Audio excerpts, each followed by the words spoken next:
बाल गोपाल स्वरूपी बच्चे, बुजुर्ग जन, भाई लोग, अतः हमारे समक्ष विराजित इस यज्ञ के परीक्षित स्वरूपी मुख्य यजमान जी,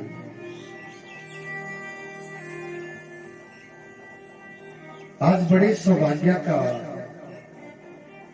वो दिन हमारे लिए भगवान जी ने अदा किया है कि आज हमारे गांव कस्बे में मेरे परमात्मा पधारे।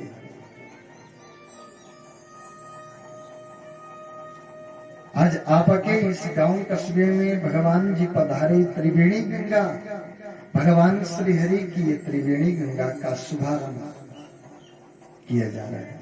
ज्ञान, भक्ति और वैराग्य। ज्ञान, भक्ति और वैराग्य की त्रिवेणी गंगा में चलते चलते महाराज इसमें गोता लगाना ये बहुत बिरले लोगों का काम होता है। न जाने कितने कितने युगों से आदमी ये अपने मन में ये सोचता है कि भैया हमारे घर में भी भगवान पधारे और हम भी भगवान जी का चिंतन करें, हमारे घर में भी भागवत हो, भगवान हमारे घर में पधारे।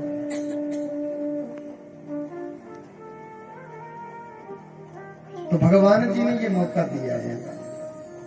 कहते हैं कि जहां भी श्रीमद् भागवत महापुराण की कथा का शुभारंभ होता है, वहां के लता, वृक्ष, पत्ते, प्राणी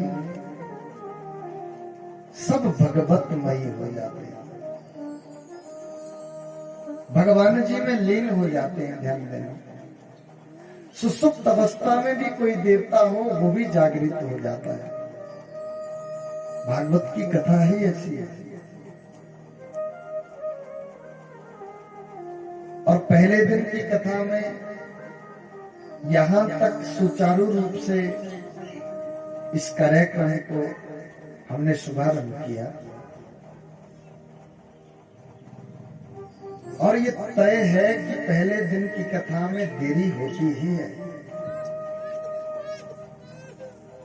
33 कोटि देवताओं का आवाहन करना, उनके बैठने, खाने, सोने, रहने की व्यवस्था करना। दूर दूर से पुरोहित लोग आएंगे और इस व्यवस्था को यहां तक पहुंचाने के लिए इतना समय लगा है। बाकी सब औपचारिकता हम कल की कथा में कर लेंगे, लेकिन भगवान जी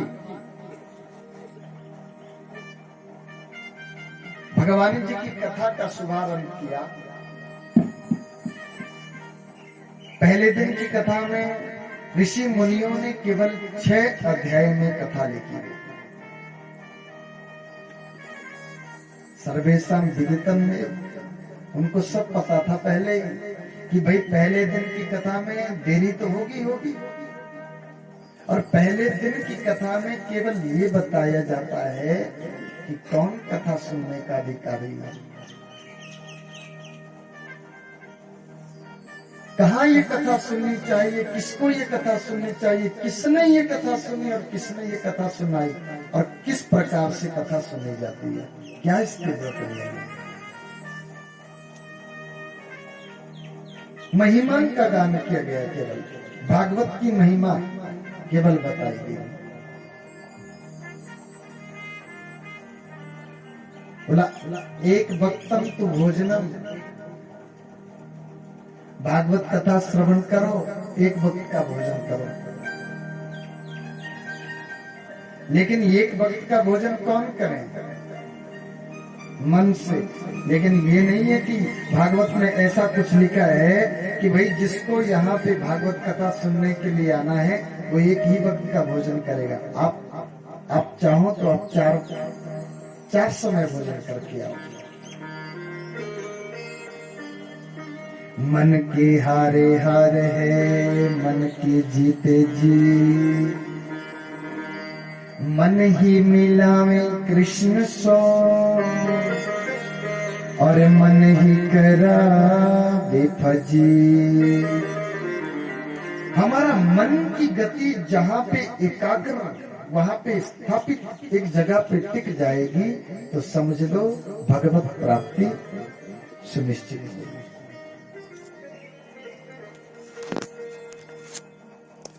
भागवत कथा श्रवण करने का मतलब है कि भगवान मिल जाएं तो। अब बहुत सी कथाएं पहले भी माताओं बहनों ने बहुत सी कथाएं सुनी है, मेरे को मालूम है। ये कोई पहली कथा तो हो ही नहीं जा रही है इस कस्मे में कि भाई पहली कथा हो जा रही है। पहले भी कथा सुनी, भगवत प्राप्ति हुई। भगवान जी आपको दिखे क्या? वो झोंके में आए कि आपको दृष्टांत तो दिया या आपके समक्ष आए? हुआ कभी? अब होगा, लेकिन होगा कैसे?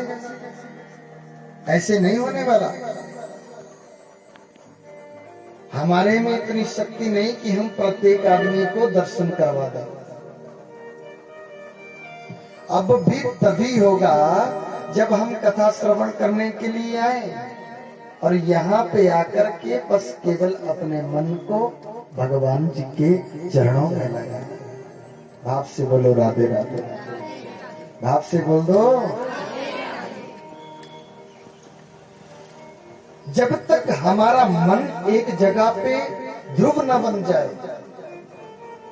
एक जगह पे अड़िग न बन जाए, तब तक हमें भगवत प्राप्ति नहीं होने वाली। आप एक कथा छोड़ करके 1000 कथा सुन लो, तब कैसे होने वाली भगवत प्राप्ति? भगवान जी की प्रतिज्ञा है, तुम तन से किसी के बने रहो लेकिन तुम मन से केवल मेरे बने।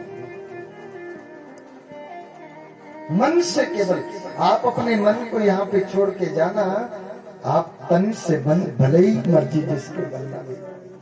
भगवान जी को ये नहीं। भगवान जी कहते हैं एक वक्तव्य तो भोजनम, किस आदमी के लिए जो कर सकता है। ये किसी के ऊपर ऐसे थोपा नहीं जाएगा, भैया तुम्हें एक वक्त का भोजन ही करना पड़ेगा तब तुम कथा में आ सकते, ऐसे नहीं। लेकिन हमारा मन माने कि एक वक्त का भोजन क्यों बताया गया? कि कथा में आलस्य न आए। ये व्रत नहीं है, ये व्रत नहीं किया जा रहा है कि ये व्रत किया हुआ है, ये व्रत नहीं है। व्रत की परिभाषा तो वो है कि कन्हैया जब तक तुम ना मिल जाओ ना हमें, तब तक हम अन्न को छुएंगे नहीं, खाएंगे नहीं हम अन्न को। और भगवत प्राप्ति हो जाए तभी हम अन्न ग्रहण करेंगे। धन्नाजात, मीराबाई, कर्माबाई, सग्गूबाई, आपने सुनी होगी कथा, वो उसे कहते हैं व्रत। लेकिन ये उपवास है, केवल एक वक्त का भोजन छोड़ा जा रहा है। वो भी किसके लिए? कि कथा में कहीं हमें आलस्य ना आए और हमें निद्रा ना आ जाए, इसीलिए केवल ये उपवास किया जा रहा है। पत्राबल्यम तो भोजनम, एक वक्त का भोजन बताया गया। लेकिन भगवान जी ने ये भी साथ में कहा कि भैया ऐसा उपवास मत करना, ऐसा उपवास मत करना कि जिस उपवास से इस कथा में ही विघ्न आ जाए,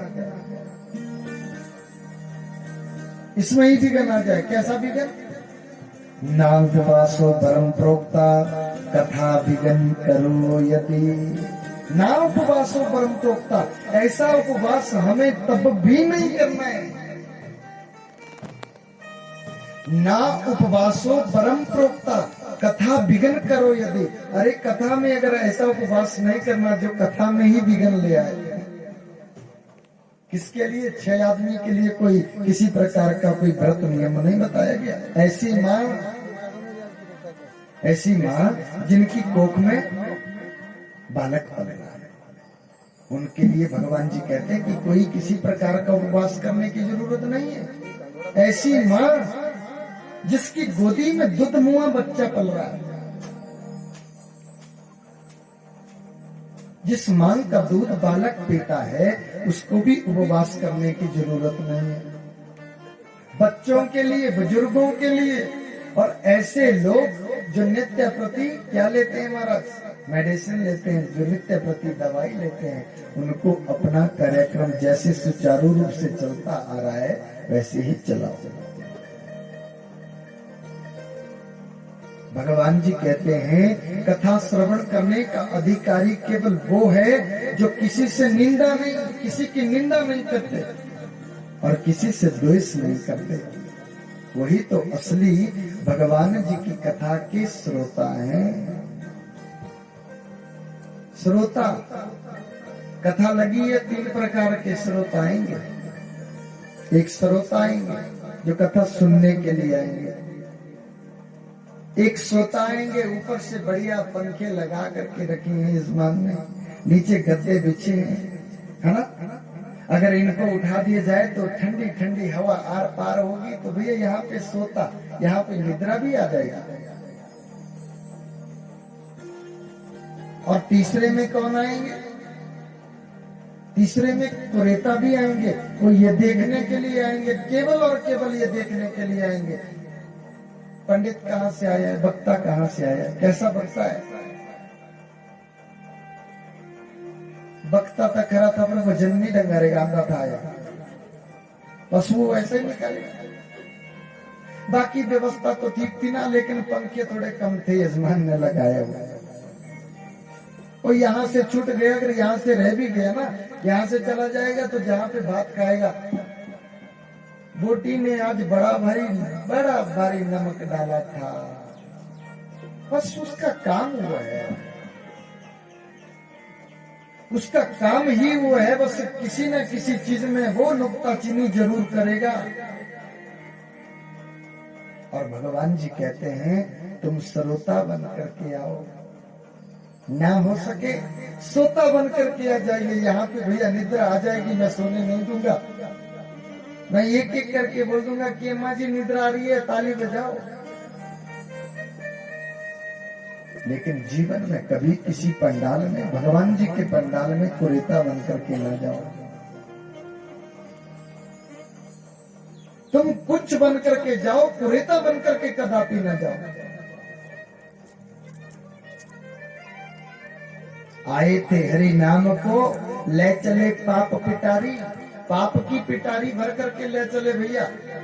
अन्य क्षेत्रे कृतम पापम पुण्य क्षेत्रे विनश्यति।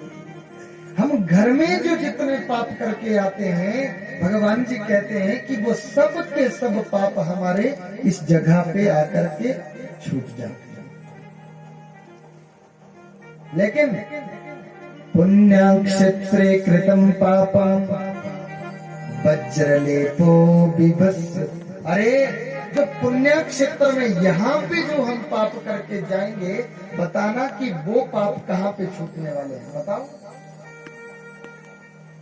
वज्रलेपो भविष्यति, वज्र मानो पत्थर, और वो पत्थर की लकीर बन जाता है, वो पाप कहीं भी नहीं छूटने वाला। बाप से कहो राधे राधे राधे। बोली दो जोर में राधे राधे। भगवान सूत जी महाराज नैमिषारण्य क्षेत्र में 88,000 ऋषि मुनि विराजमान है श्रोता के रूप में, और भगवान सूत जी विराजमान है वक्ता के रूप में। आए, उनको बैठने के लिए कुशा आसन दिया, कुशल छेम पूछी, हे प्रभु आप हमें भगवान जी की महिमा सुनाइए, महिमा का गान करिए। हे वक्ताओं में श्रेष्ठ भगवान सूत जी, आप भगवत कथा सुनाइए। आप जब भी, हमारे घर में सत्यनारायण की कथा तो प्रत्येक घर में होती है कि नहीं होती है? सत्यनारायण भगवान जी की कथा होती है ना प्रत्येक घर में, आप सबने सुनी है। पंडित जी नैमिषारण्य है ना, कहते हैं वहां पे कि नैमिषारण्य क्षेत्र में 88,000 ऋषि मुनि। शिव महापुराण की अरे आप अष्टादश पुराण 18 पुराणों में से किसी भी पुराण की कथा श्रवण कर लो, लेकिन उनमें क्या लिखा है? नैमिषारण्य क्षेत्रे सूत आसीत। अरे भगवान नैमिषारण्य क्षेत्र में 88,000 ऋषि मुनियों को कथा सुना रहे हैं, तो ये प्रत्येक कथा नैमिषारण्य में ही क्यों होती है जी, बताओ? सुंदर नगर में लिखा होता कभी कि हाँ सुंदर नगर में ये फलानी कथा करी गई, किसी और जगह का नाम नहीं लिखा गया। लेकिन नैमिषारण्य का नाम बहुत अच्छे से प्रत्येक हर एक महापुराण में लिखी गई है बात। ये जो नैमिषारण्य क्षेत्र है ना जी, इस क्षेत्र में कलयुग का कोई प्रभाव नहीं है, ध्यान देना। और इस क्षेत्र को भगवान जी ने अपने सुदर्शन चक्र से चुना है। अपने सुदर्शन को छोड़ा परमात्मा ने, जहां पे ये सुदर्शन चक्र जाकर के गिर जाए भाई, वो स्थान कैसा होगा? वो कलयुग से रहित स्थान होगा। वहां पे कलयुग का कोई प्रभाव नहीं होगा। कथा के लिए शाप है, कथा के लिए शाप लगा है कि भैया यहाँ पे कलयुग का कोई स्थान नहीं दिया जाएगा कलयुग को। लेकिन हम जो आएंगे ना, हमें कथा सुनते सुनते जिनको निद्रा आएगी तो समझ लो कलयुग का प्रभाव है, कलयुग की जकड़ है, कलयुग की पकड़ है। ये पक्की बात।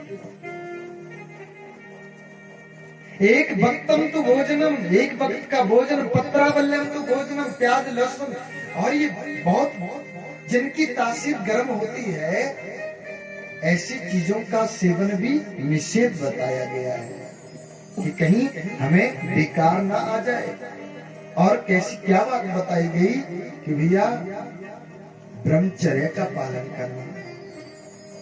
और कथा का असली श्रोता वो है जो सच बोलता है। धर्म न दूसरे सत्य समान, क्योंकि दूसरा कोई धर्म नहीं बताया गया सत्य के समान। आगे पीछे तुम झूठ पे झूठ बोलते रहो, लेकिन ये जब तक ये 7 दिन का भगवान जी का मेला चला है, तब तक हमें झूठ नहीं बोलना है किसी से, हमें किसी से ईर्ष्या नहीं करनी, द्वेष नहीं करना, किसी के बारे में कोई बात नहीं। ये भैया ना इनका काम है, ना ये करवाने वाले हैं, ना हम करने वाले हैं। ध्यान देना, करवाने वाले भी मेरे कन्हैया हैं और करने वाले भी मेरे कन्हैया। ये कौन होते हैं करवाने वाले जी, और हम कौन होते हैं करने वाले? ये तो केवल और केवल भगवत प्रेरणा। धन्य है वो मनुष्य, ऐसा पुराणों में लिखा गया कि धन्य है वो मनुष्य जो कथा का निमित्त बनता है। जिनके मन में ये बात आए कि भैया हमें भगवान जी की कथा करनी है, हमें भगवान जी की कथा करनी है, तो ऐसा समझ लो हमारे शीश के ऊपर, हमारे सर के ऊपर उस कन्हैया का वरदहस्त जरूर है। तभी तो ये स्वीकार हो जा रहा है। ऐसे कैसे हुए? सच्चिदानंद रूपाय भगवान स्वयं जी आए और श्रीमद् भागवत की महिमा का गान करने लगे। सर्वप्रथम सबसे पहला श्लोक में लिखा गया, सच्चिदानंद रूपाय विस्फोट पत्या दिए तवे तापत्रय विनाशाय श्री कृष्णाय वयं नमः। सतचित आनंद, सतचित आनंद, सच्चे परमात्मा है। राम नाम सत्य है, हरि नाम सत्य है, चित्त में बसने वाले हैं मेरे कन्हैया, और आनंद भी उन्हीं का नाम है। कृष्ण प्रकटोत्सव जब मनाया जाता है तो उस समय क्या बोलते हैं, क्या कहा जाता है कन्हैया के लिए? नंद घर आनंद भयो, है ना? कि ऐसा तो नहीं बोलते कि नंद घर कृष्ण भयो ना, ऐसा जरूर बोलते हैं कि नंद घर आनंद भयो जय कन्हैया लाल। जहां पे विराजमान होकर के हमें आनंद की अनुभूति होती है वही तो कन्हैया है। और थोड़ी देर के लिए सोचना कि भैया तुम दुनिया के किसी कोने में न जाने मनुष्य अपने लिए क्या क्या ऐश्वर्य कितनी सुविधाएं लेकर के अपने घर में हम एकत्रित कर देते हैं, लेकिन आप सोचो क्या फिर भी हम आनंद में रहते हैं? ना, तो दुख तो हमें फिर भी सताता है। दुनिया में ऐसा कोई प्राणी नहीं है जिनको कोई किसी प्रकार का दुख ना हो।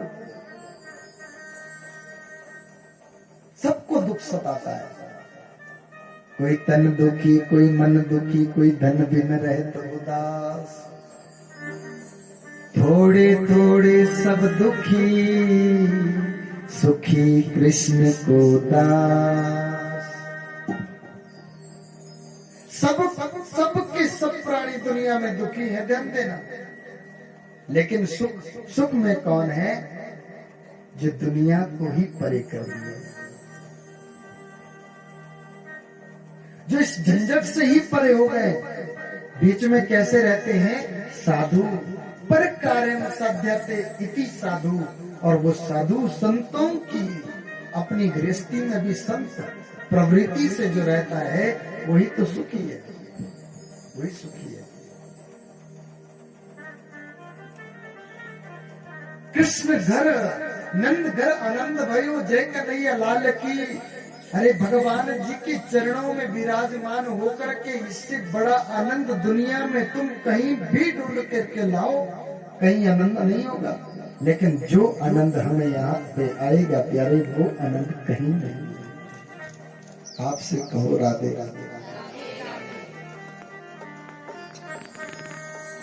भगवान सूत जी महाराज 88,000 ऋषि मुनियों को ये कथा सुनाते, कहते हैं कि सुनो ऋषि, हम सब औपचारिकता कल की कथा में पूर्ण कर लेंगे, लेकिन आज समय ज्यादा हो गया।